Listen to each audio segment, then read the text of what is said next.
La muerte es uno de los mayores misterios de la humanidad. Todos, tarde o temprano, cruzamos esa puerta, pero lo que hay al otro lado sigue siendo desconocido. Durante siglos, filósofos, religiosos y artistas han producido ideas sobre la vida después de la muerte.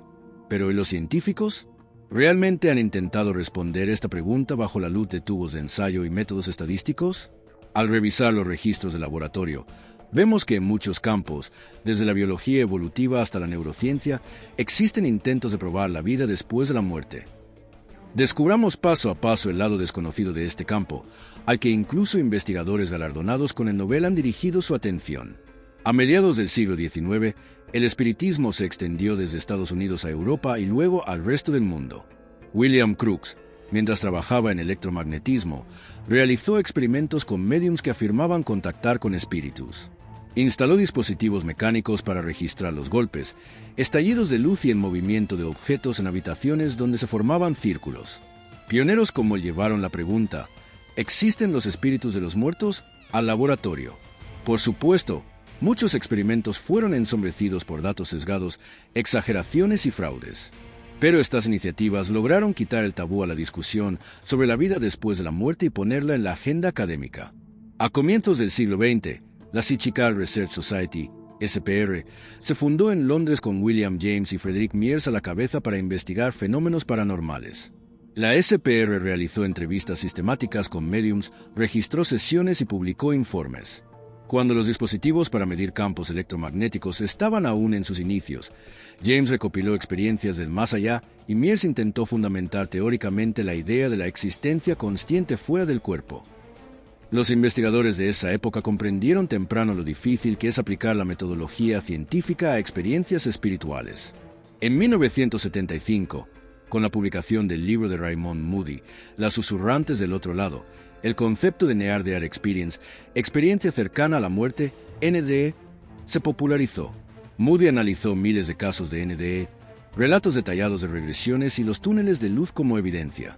Las conversaciones automáticas que las personas reportaban durante la intervención médica, experiencias extracorporales y sentimientos súbitos de felicidad, fueron las fuentes de datos más intrigantes para Moody. Estos estudios parecían mostrar que la mente puede permanecer activamente sorprendente incluso en casos de paro cardíaco. En 2001, Sam Parnia y su equipo iniciaron el estudio Awareness During Resuscitation, AWARE. Con más de 2.000 pacientes con paro cardíaco, el objetivo era monitorear la actividad cerebral en tiempo real con EEG y registrar si los pacientes recordaban tarjetas visuales ubicadas en diferentes puntos de la sala antes de despertar. Los resultados fueron complejos. Algunos pacientes afirmaron recordar objetos visuales del equipo, pero los datos no fueron concluyentes. Sin embargo, el trabajo de Parnia abrió el debate sobre la continuidad de la conciencia más allá de la definición médica de muerte. En enfermedades neurodegenerativas como el Alzheimer, se observa justo antes de la muerte un fenómeno llamado lucidez terminal. Personas que no reconocían a nadie en su cama de enfermo repentinamente recuerdan antiguos recuerdos y reconocen a sus seres queridos en sus últimos momentos. Los médicos describen esto como un milagro neurológico. Algunas investigaciones sugieren que ciertas sustancias químicas liberadas en las redes neuronales durante la muerte pueden proporcionar una claridad temporal. Este breve resplandor añade otra dimensión al debate sobre la vida después de la muerte. ¿Podría ser que el cerebro reúna fuerzas una última vez antes de morir? Los estudios más sistemáticos sobre la reencarnación fueron realizados por Ian Stevenson en la Universidad de Virginia. Especialmente en regiones como India y Sri Lanka, examinó detalladamente los recuerdos de vidas pasadas relatados por niños. Uno de ellos aportó datos sobre una persona que realmente había existido y muerto en un accidente, incluso mencionando correctamente el nombre de la madre pese a que ésta lo pronunciaba mal. Stevenson recopiló documentos con rigor y verificó registros poblacionales para descartar que las familias mintieran con fines económicos o sociales. Aunque los resultados no son concluyentes, estos estudios plantean la cuestión de si se trata de reencarnación o de un reflejo cognitivo. Los fenómenos de voz electrónica, EVP, y el uso de tecnologías de comunicación, ITC, buscan contactar con los muertos analizando sonidos. Al reproducir cintas magnéticas, los susurros débiles escuchados se interpretan como frecuencias extra entre el ruido de radio.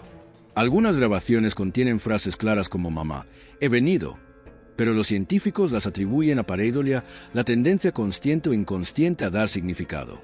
Sin embargo, los entusiastas de estas tecnologías mantienen viva la pregunta, y sí, con cada nueva grabación. Las investigaciones interculturales muestran que las experiencias cercanas a la muerte comparten temas comunes: túneles, luces brillantes, encuentros con seres queridos fallecidos. En Occidente predominan motivos cristianos, mientras que en India aparecen dioses hindúes o templos.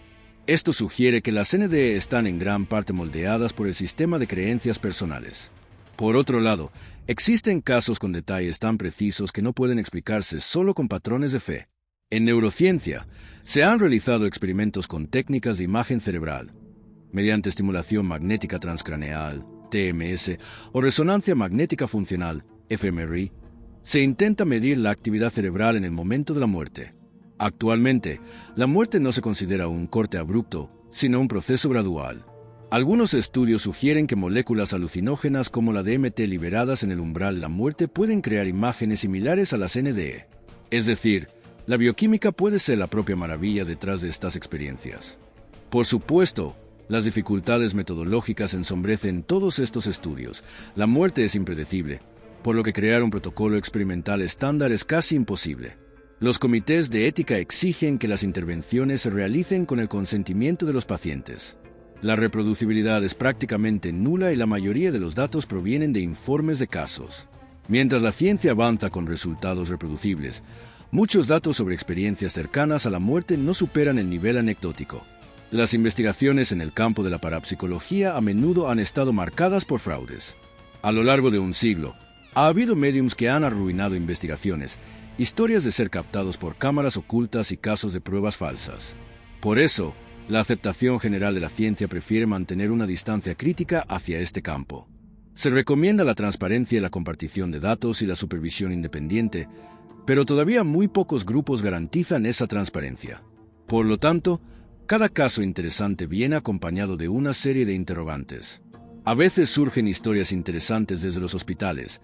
El equipo de anestesia afirma que durante la operación el paciente parecía observar la escena desde el techo de la sala y describía con detalle lo que sucedía.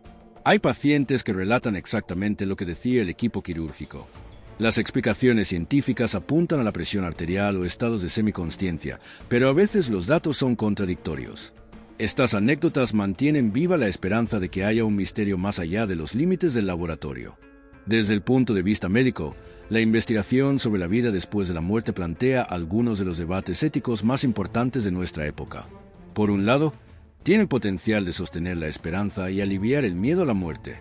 Por otro, abre la puerta a prácticas oscuras como la recolección de dinero de familiares de fallecidos o la organización de sesiones fraudulentas.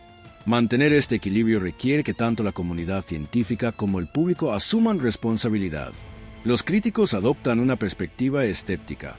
La psicóloga Susan Blackmore sostiene que las experiencias cercanas a la muerte son alucinaciones producidas por la falta de oxígeno en el cerebro. Según los críticos, como estas experiencias no pueden medirse, reproducirse o son interpretables subjetivamente, no cumplen con los criterios científicos. Sin embargo, estas críticas no cierran por completo la cuestión de si se ve una luz tras la muerte, más bien señalan la necesidad de desarrollar metodologías más rigurosas. El concepto de muerte cerebral también se ha probado en modelos animales.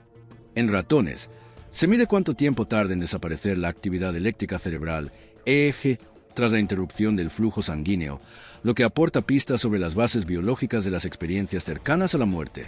Las mediciones del reflejo corticospinal, CSR, en ratones ofrecen indicios sobre cómo se extinguen los procesos inconscientes en el momento de la muerte. Estos estudios con animales crean una base para apoyar las investigaciones en humanos. La teoría de Roger Penrose y Stuart Hameroff, que examina la relación entre la física cuántica y la conciencia, sostiene que los procesos cuánticos en los microtúbulos ofrecen una flexibilidad capaz de superar la muerte. Conceptos como el tunelamiento cuántico o la resonancia cuántica hacen plausible la idea de que la conciencia pueda transformarse en otra cosa tras la muerte. Sin embargo, este modelo aún no ha sido sólidamente confirmado por la neurociencia experimental actual. Mirando al futuro, destacan los proyectos de realidad virtual y transporte de identidad digital. La idea de mapear los recuerdos y características de personalidad de los vivos para convertirlos en avatares digitales mediante inteligencia artificial ha salido ya de los laboratorios científicos. Quizás algún día, cuando muramos, dejemos una especie de huella vital a través de estos avatares. Así, la vida después de la muerte podría trasladarse del cuerpo biológico al ámbito de los registros digitales. El movimiento transhumanista aspira a llevar la mente humana más allá de los límites biológicos con el concepto de carga mental mind uploading. Aunque todavía no es posible transferir con precisión la red neuronal mapeada por fMRI al ámbito digital, los modelos teóricos avanzan. La supervivencia de la conciencia en un entorno simulado ha llevado a discutir la idea de inmortalidad en el mundo científico. Sin embargo, esta idea deja sin respuesta hasta qué punto esta experiencia coincidiría con la vida real. La cultura popular también alimenta estas investigaciones. Películas como Flatliners o The Lazarus Effect fascinan al público basándose en experimentos de muerte inducida. Los medios de comunicación rápidamente convierten cada caso interesante en un titular. En las redes sociales se forma una audiencia ávida de los próximos vídeos de prueba. Este ciclo estimula la curiosidad pública y a la vez puede contaminar la investigación científica. En definitiva, la investigación sobre la vida después de la muerte es una aventura que desafía los límites de la ciencia. Para algunos es una fuente de esperanza, para otros un experimento mental disparatado. Los datos de los tubos de ensayo, los informes de casos y los hallazgos neurocientíficos aún no encajan del todo. Aún así, muchos investigadores buscan descubrir que la conciencia humana no es solo un subproducto biológico. ¿Ustedes creen que estos esfuerzos algún día podrán mapear el mundo después de la muerte? ¿O acaso estas investigaciones solo intentan captar fragmentos dentro de la compleja química de nuestro cerebro?